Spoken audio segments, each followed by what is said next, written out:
Good morning. We're going live once again, live on a Saturday morning. Welcome to 2026. This is Rev Bruce, Coffee and Chat, and jumping out on faith with a little bit of a encouragement, especially for people in ministry. Doing this today, so just get with it, and let's roll with it. Um, this is encouragement to endure, fulfilling your life's calling by faith. Looking at 2 Timothy 4 and 5, I want to say that the footnote to this um, is a line that says, finding the faith to forge ahead to the finish line. Part of what Paul is sharing in 2 Timothy is the end of the road for his ministry. And Paul is saying, hey, look, I've done this, and I've done this to fulfillment all the way to the very end. I've carried this out through the test of times, and this is what I know. This is what I've done. A lot of people can't say that. But I want to get to the person who's got God pulling at them and pushing them and trying to get them into a particular place, ministry, missional movement type of thing, and you're not sure, you're not certain.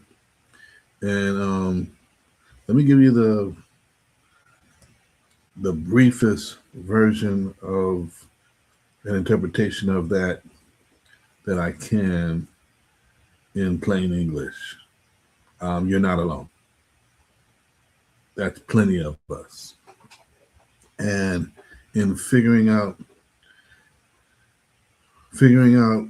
what your next move in ministry is, I would say, one, stay in prayer, and two, keep your eyes open. Keep your eyes open, your awareness, your spiritual antenna, keep it open and aware of what's going on around you in this world, what's affecting your heart that God might be putting, into your hands. What's coming to you that's a concern to you, that's causing your compassion to rise up, and that might be what God is calling you to be, not just concerned and compassionate about, but also He might be calling you to do something about that. That might be your cause.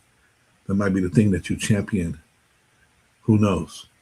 But because in fact I'm reading Nehemiah right now, and what Nehemiah ended up conquering and championing wasn't even on his agenda until someone else shared some bad news with him. You know what I mean? That's how it comes sometimes, right? So looking at this calling, and I want to say 2026 marks a different time for me because I'm moving into different parts of this ministry calling that I've been called to do. And I've always known I would approach it in a modular, segmented way. But now it's time to shift and transition into another segment with a little more intensity, a little more visibility. And so we've got the ground broken and settled and seated for Life Path Multimedia. That's what we're doing right now. And as I move into Life Path Mobile Ministry, this is something that I knew it was coming, and I knew it was different than just church, than just a church plant. But I didn't know how to identify it. I didn't know how to place it. I didn't know what to call it, whatever. I knew it was unconventional. I knew it was not going to be the same as just like, oh, I'm going to plant a church. It was going to be something beyond that that would be still ministry, but not necessarily a nonprofit. It was all in there. And so now, as I looked at it back in 2019, I was saying this was my prayer, because I had been given what to do, but I hadn't been time to release it, hadn't been time to unleash it and go after it. And so this is what my prayer has been coming into 2026 as well. Father, forgive me for not doing more with all that you have given me. Thank you for another opportunity to fulfill my ministry. Thank you for another opportunity to fulfill my ministry. And what it is entering into this year with humility and submission, ready for service, right? Entering into this year with humility and submission, ready for service. Are you ready to serve the Lord, right? And so, bang, went to Ephesians 4 and 5, and hopefully this helps someone get to another place where they can do some things in their ministry and be surprised in their ministry, in their life, whatever their calling may be. You might be opening an orphanage, a sober living facility, a homeschool.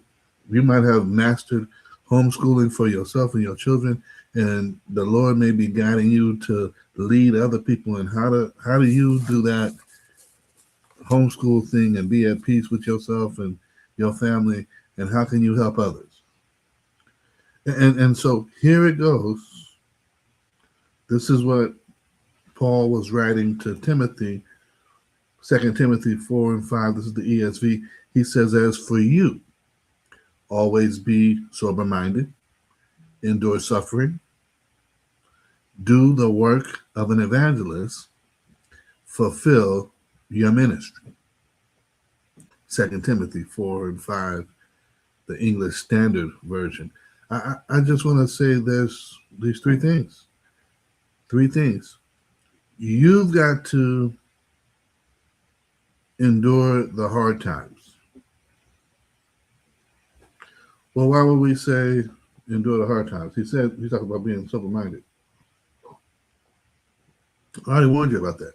Be aware, be open, and have your antennas out and your receptors and be cognizant of what's going on. Be aware. And with that awareness, understand that hard times are indicative of what you're going to go through. Hard times are indicative of what you're going to be dealing with. Hard times are part of what we're dealing with here, right? Hard times. And they're going to come. And I'm going to say the hard times are going to come before you ever find the easy road.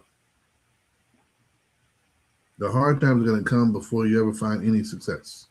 The hard times are going to come before you find anything that says, well, man, that looked good while you were at it, but endure the hard times.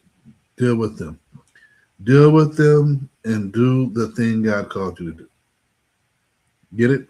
Deal with whatever happens to come your way and do the thing God called you to do.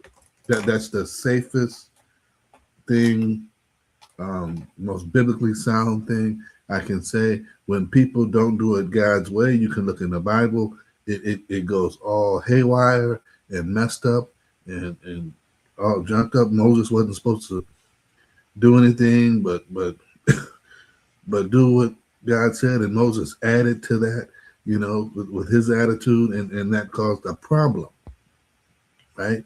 Do it God's way without adding anything to it, right?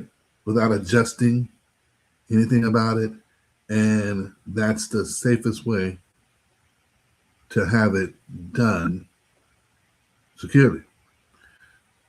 So one, you got to endure the hardships and the hard times. Number two, you evangelize everybody everywhere. You don't know who. You don't know who needs to hear it.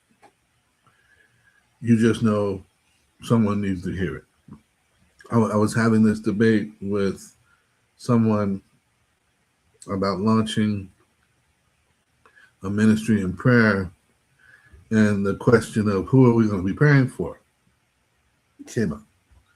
And someone said, "Oh, we should pray for the homeless. Oh, we should pray for the youth. We should pray for, the elderly. We should pray. We should pray for all kinds of people." Came up, and what I pushed back on was, why were we trying to target people? Prayer is big enough and broad enough that we could throw it over as a blanket and cover a wide group of people, right? And so why are we trying to target and be so specific with people if we can agree on anything? The people who are talking about the homeless and the people who are talking about the children and the youth, the people who are talking about the elderly, they all are talking about people. And so we can agree people need prayer. So let's start there. Let's pray for people.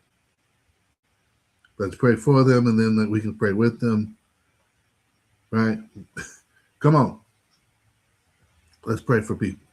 Evangelize everybody, everywhere. You don't know who needs it. You don't know how bad they need it. You can be saving someone's life. You can be stopping someone from committing suicide. You can be causing someone to make a turnaround right when they were ready to say there is no God. Evangelize everybody, everywhere. That's what Spurgeon said. Our main business is to win souls. In the book The Soul Winner, Charles A. Spurgeon. Evangelize everybody, everywhere. We're not trying to steal sheep from other churches, the people who've already been evangelized and christened and made part of the fold. We're trying to shake up this world of people who do not know God, who do not have a relationship with God. They may know you and know you as a Christian and say, well, if that's what knowing God's about, I don't know if I want to jump into that right there. But that's an option. So I might get back to you. No. Evangelize everybody, everywhere.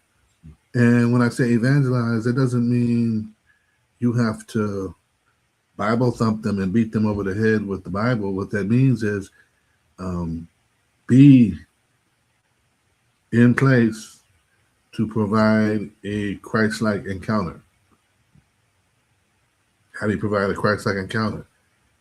Well, maybe you're not going to heal anybody, but maybe you're there to listen to someone who has a prayer request. Maybe you're there holding someone's hands as they're crying about not having any food to eat, but they're so glad that there's a food ministry with a mobile pantry. Maybe you're there for someone and you're just present and you're helping them regain their dignity as a human being and not looked over and not being seen.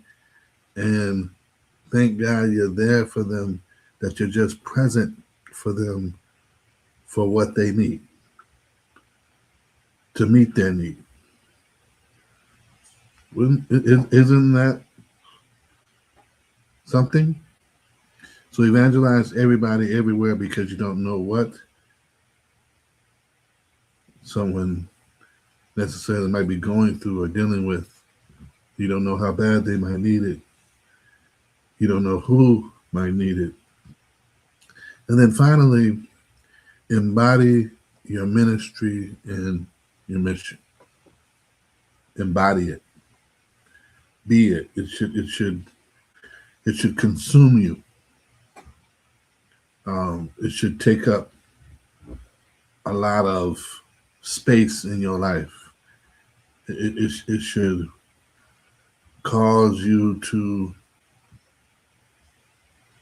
evaluate things through a different lens as things appear to happen to you. Listen, 2025, I saw some people pass away that, man, wasn't expecting that, right? Two of which I was involved with them in different stuff as far as, community ministry, and God bless, have had the opportunity to say, yeah, I did that with them, but then we were still talking about doing other things in collaboration. And it just let me see with their passing that also time is so futile. We don't have a guarantee of time. And so if you're going to do it in the name of the Lord, if you're going to do it in his name, do it, as he said, while there is light. Do it while there's light. Do it while there's still time. The time that you've been given is part of the time that you need to be occupying with what are you doing in the name of the Lord. And I'm changing that up in 2026, taking it to a different level in 2026, pushing into a different place with ministry. But I want to encourage you to endure, deal with it, and do it. Deal with it and do it. Deal with the thing that God is placing on your heart and do it as he says. I hope this helps somebody. God be with you. God bless you.